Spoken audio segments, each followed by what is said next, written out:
यात्रा को जाने का मेरा कोई इरादा न था, लेकिन दिल की सच्ची प्यास ही एक दिन मुझे उन कठिन पहाड़ी रास्तों की ओर खींच ले गई। मेरा मन किसी तलाश में था और दिल को तरह तरह के शक घेरे हुए थे। परमार्थ लाभ की आशा भी थी, इसीलिए मैं जगह जगह घूमता फिरा। बैसाख के महीने की कड़ी धूप में उत्तर पश्चिम भारत के रेल मार्ग से मैं निकल पड़ा। कितने ही शहर, कितने ही गांव पीछे छूट गए कितने ही छोटे बड़े तीर्थ, प्राचीन भारत की व्यापक संस्कृति के जीते जागते चिन्ह। अंत में मैं जा पहुंचा हरिद्वार।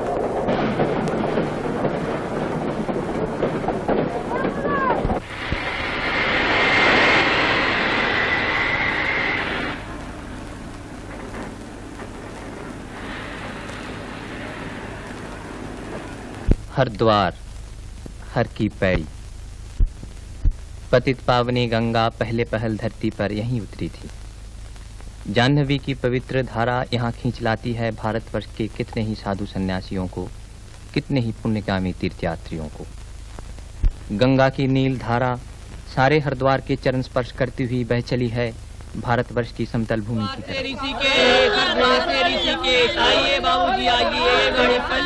यहाँ से ऋषिकेश और वहाँ से देवप्रयाग बस में, इसके बाद पैदल चलना होगा। छोटा पहाड़ी शहर, यहाँ दोनों ओर से आ मिली हैं गंगा और अलकनंदा। गोया दो बहनें दो तरफ से आकर एक दूसरे के गले मिली हो, एक गोरी और दूसरी सांवली। इन दोनों नदियों के संगम पर पुण्यकामी यात्री स्नान, तर्पण, श्राद्ध, मुंडन और पिंडदान करते हैं। नदी का पुल पार करते ही सामने पड़ता है रामचंद्र जी का मंदिर, जो प्राचीन कला और शिल्प का एक अजीब सा नमूना है। आज से पैदल सफर शुरू होता है। वो लोग भगवान के भक्त हैं। अनजाने तीर्थ की राह ने उन्हें पुकारा है केदारनाथ ने, बद्रीनाथ ने, इस राह के कितने ही मंदिरों ने। हर सुबह शाम हम लोग पीछे छोड़ते चले जा रहे हैं, चट्टी के बाद चट्टी तय किए जा रहे हैं, मील के बाद मील। चलते चलते थक गए, दिल उदास हो गया, पैरों में दर्द होने लगा, सारा बदन रास्ते की धूल से भर गया। फिर भी रुकने से काम नहीं चलने का। किसी चट्टी पर आटा दाल खरीद कर खाते पकाते और किसी चट्टी पर पहुंचकर बिना खाए पिए अधमरे की तरह आंखें मूंद कर पड़ रहे थे। इसी तरह दिन के बाद दिन, रात के बाद रात, थके मांदे शरीर का बोझ ढोए चले जा रहे।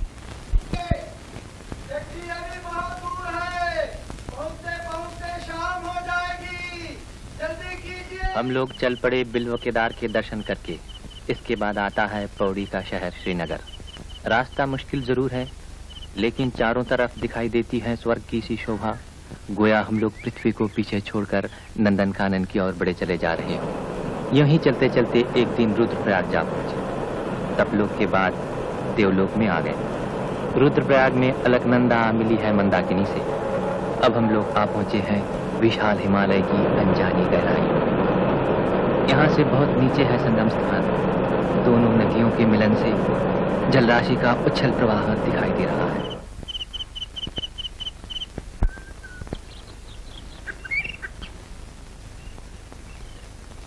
रुद्रप्रयाग तो पीछे छोड़ आए, अब आगे क्या है बेटा? बस रामपुर आया समझिए।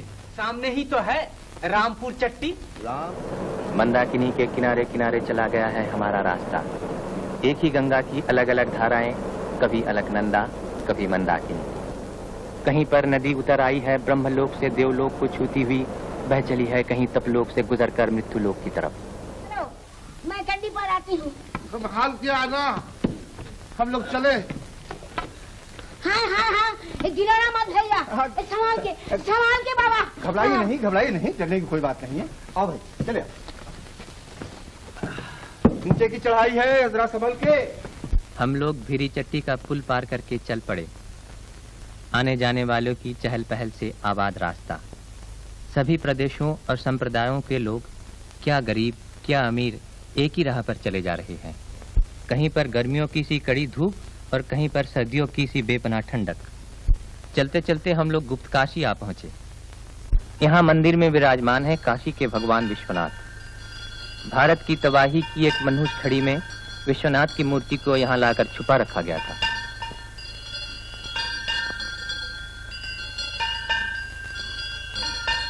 महीखंडा चट्टी के सामने का झूला, इस पर देवी पार्वती झूला करती थीं। यात्री लोग इस पर झूलना पुण्य समझते हैं। मंदिर में महिषासुर मर्दिनी के दर्शन करके ऐसा लगा गोया ये मार्ग शिव भक्तों और शक्ति के पुजारियों का अनोखा संगम स्थान हो। जो लोग केदारनाथ के रास्ते का खतरा बर्दाश्त नहीं कर सकते, उनको सीधे इस रास्ते बद्रीनाथ जाना चाहिए, क्योंकि ये रास्ता बड़ा ही खतरनाक है। क्या केदारनाथ का रास्ता इससे भी ज्यादा तकलीफ का है अमर सिंह? बहुत ज्यादा तकलीफ का है। जय बाबा केदारनाथ। मैया रे मैया, ये कौन सड़क में लाके उतार दिया रे? अरे खोल खोल, पहले रस्सी खोल, रस्सी खोल। आए मैया, जय बाबा केदारनाथ, जय बाबा केदारनाथ, जय बाबा, जय। यहाँ से गिरने पर बाबा केदारनाथ भी तुम्हें नहीं बचा सकेंगे। तुम नास्तिक हो, घोर नास्तिक हो, हंसते हो महापापी कहीं के। जा तू भी जा, तेरी कंडी पर नहीं बैठूंगी। हमारा पैसा दीजिए। पैसा तुझे कौड़ी नहीं दूंगी। जा जा, दूर है यहाँ से। थके मांदे यात्रियों का दल धीरे धीरे चला जा रहा है। बीते हुए दिनों की याद जैसे खोसी गई है पीछे छूटे हुए पर्वतों और जंगलों में। आड़ी तिरछी राहें, झरनों का झरझर शब्द, पंछियों की चहचहाहट, इन्हीं सब में से गुजरते हुए हम जा खड़े हुए त्रियुगी नारायण के चरणों में। मंदिर के बाहर का अंश ठंडा है बर्फ की तरह, लेकिन अंदर जल रही है सत्ययुग के समय से कभी न बुझने वाली अखंड ज्योत। त्रियुगी नारायण में एक रात ठहरकर दूसरे दिन सवेरा होते ही रायना गांव छोड़ के पुल पर से गुजरते हुए सोनप्रयाग के कुछ ठंडे और कुछ गर्म वातावरण में हम लोग आ पहुंचे। सोनप्रयाग में मंदाकिनी काफी ऊंचाई पर से नीचे उतरी है भीम गर्जन करती हुई। नीचे ही सोनगंगा की शांत धारा के साथ उसका मिलन हुआ। मंदाकिनी पार करके चढ़ाई चढ़ते हुए थके मांदे हम लोग जा पहुंचे गौरीकुंड। कपकपाती सर्दी के इस अनोखे राज्य में गौरीकुंड के गर्म पानी का झरना कितना आरामदेह है। गौरीकुंड की गर्म जलधारा को छूती हुई मंदाकिनी की बर्फ से शीतल फेनी जलधारा का नजारा भी अजीब है। नदी की दोनों शाखाएं एक होकर बह चली है नीचे की ओर तांडव नृत्य करती हुई। दूर ब्रह्मलोक से उतर आई है मंदाकिनी, बह चली है देवलोक की तरफ, थिरकती, नाचती, उछलती, गरजती। हमारी मंजिल अभी दूर है। क्या पाऊंगा, क्या देखूंगा, क्या मिलेगा जानने को। मन में छाया है अंधेरा, आसमान पर बिछा रहे हैं गहरे काले बादल। जानते हैं गोपाल बाबू, ये है रामवाड़ा चट्टी। कैसा पानी बरस रहा है, देखा? हाँ बाबा, देखा। कल देखना कैसी सर्दी पड़ती है। बहुत हिफाजत से रहना होगा, बर्फ गिरेगी बर्फ, जान बचा के चलना। हाँ, कल हम लोग केदारनाथ पहुंचेंगे। जय बाबा, जय बाबा। बाबा केदारनाथ की जय।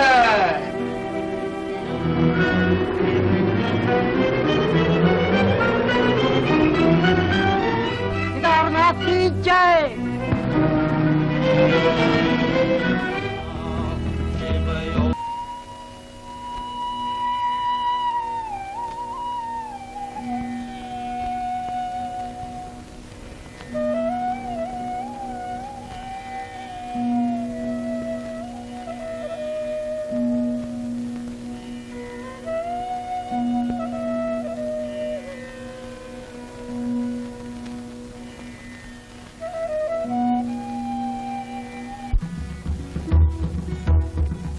की विशाल परिकल्पना का मूर्त रूप इसी मंदिर में दिखाई देता है।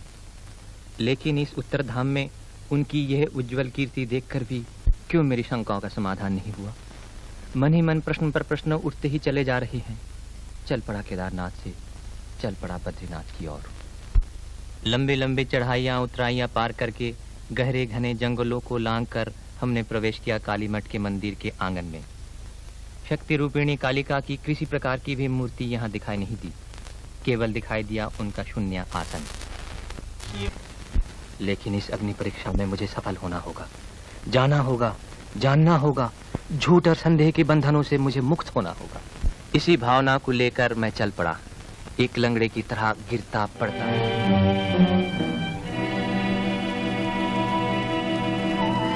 जय बद्री, जय बद्री विशाल। जय बद्री विशाल।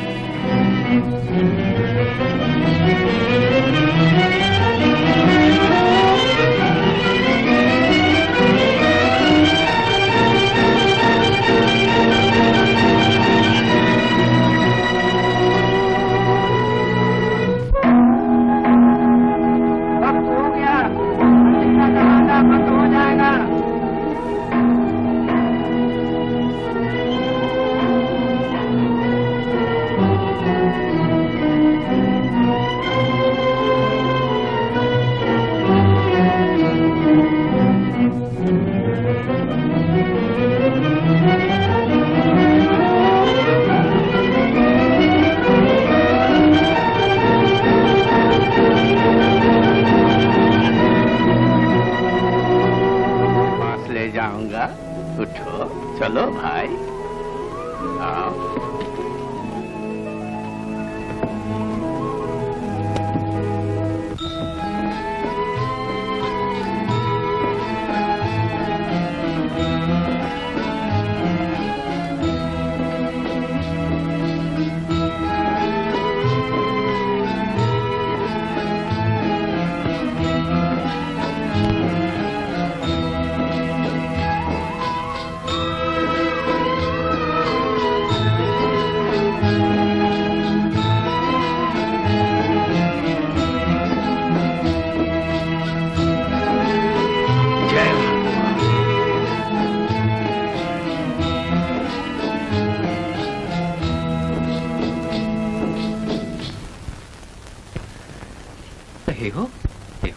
उनके दर्शन जो मिल गए हैं। किनके किनके दर्शन मिल गए तुम्हें? भगवान के, बद्री विशाल के। बद्री विशाल के? तुम्हारे तो आंखें नहीं है सूरदास, तुमने किस तरह देख लिया उन्हें? दिल की आंखों से। दिल की आंखों से? हाँ, तुम भी देखो, तुम भी उन्हें देख पाओगे, हर जगह, हर चीज में।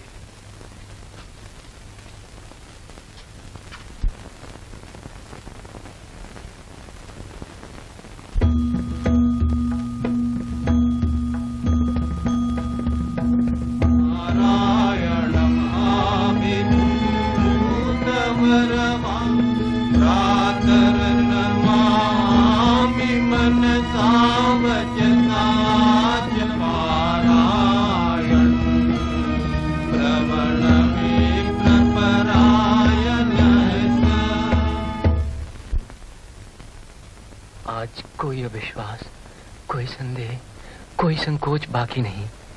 मैं भारतवर्ष की संतान हूँ, प्राचीन सभ्यता की कोख से मेरा जन्म हुआ है। मेरी हर सांस में मेरे देश की महान आत्मा बोल रही है। इसी देश की मिट्टी में लौट लौट कर मैं पवित्र हुआ हूँ। हे देवादिदेव, अपने चरणों तले मुझे स्थान दो, धन्य करो, कृतार्थ करो। आनंद उल्लास में डूबे हुए मन ने मुझे स्थिर न रहने दिया। जिस मंजिल पर पहुंचकर दूसरों की यात्रा खत्म होती है, वहीं से मेरी यात्रा फिर शुरू हुई। मुझे जाना है उसी राह पर जिसे महाप्रस्थान की राह कहते हैं। बर्फ से ढके हुए रास्ते से मैं आगे बढ़ चला। नीचे बहा चला जा रहा है पिघली हुई बर्फ का प्रवाह।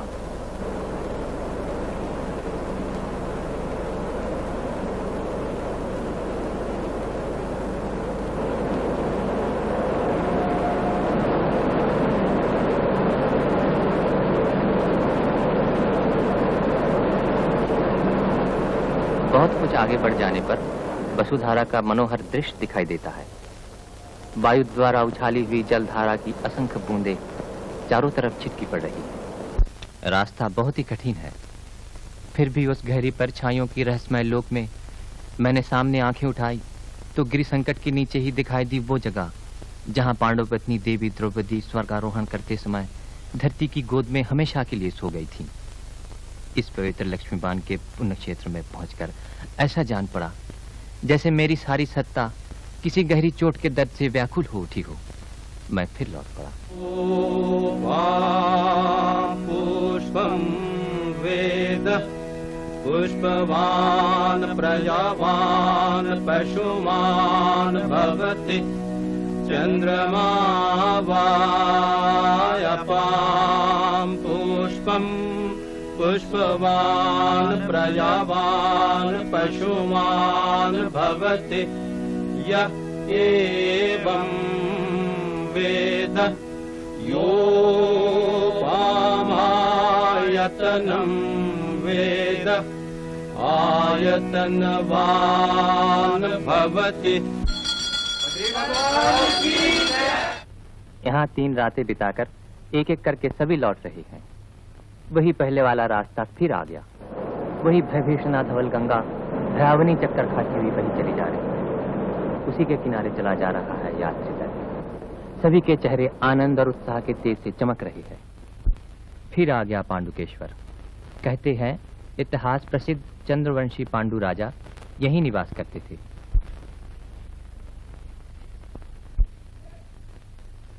पांडुकेश्वर के नीचे ही बह चली है अलकनंदा।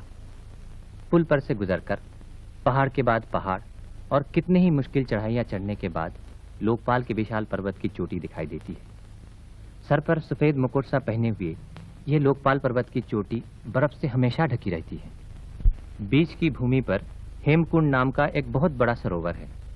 सरोवर के चारों ओर उजली चमकीली बर्फीली पर्वत श्रेणियां विराजमान हैं। मनुष्य का रहना सहना यहाँ संभव नहीं। कहते हैं सिखों के दशम गुरु गुरु गोविंद सिंह जी ने इस जनहीन स्थान पर किसी समय एकांत साधना की थी। उनकी उस महान साधना के स्थान पर आज एक सिख गुरुद्वारा दिखाई देता है।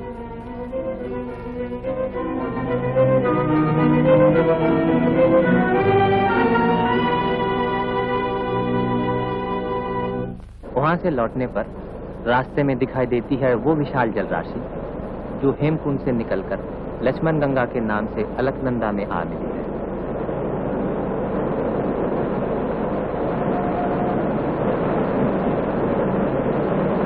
लौट आया विष्णु प्रयाग, वही विष्णु गंगा और अलकनंदा का अनोखा नाच रंग। फिर आ गया जोशीमठ या ज्योतिर्मठ। जगत प्रसिद्ध वेदांत और दर्शन शास्त्र के महान भाष्यकार जगत पूज्य आचार्य शंकर ने इस मठ में अपनी महासाधना के श्री क्षेत्र की स्थापना की थी। उन्हीं की महासाधना से प्रेरित होकर भक्तों और सन्यासियों का दल आज भी यहाँ योग साधना किया करता है। शंकराचार्य जी ने जहाँ परम ज्योति लाभ की थी, उस स्थान पर छाया घिरी साधन वेदी के दर्शन करने से भक्ति और श्रद्धा अपने आप उमड़ आती है। चला जा रहा हूँ नंद प्रयाग की राह पर। पास ही है नंदा और अलकनंदा का संगम। आगे पीछे कोई बंधन नहीं, कोई लगाव नहीं, कोई पाबंदी नहीं। खोए हुए से चले जा रहे हैं। प्यारे प्यारे दिन बीते जा रहे हैं बहती हुई नदी की तरह। अब आ पहुंचा हूँ कर्ण प्रयाग, पिंडार गंगा और अलकनंदा के संगम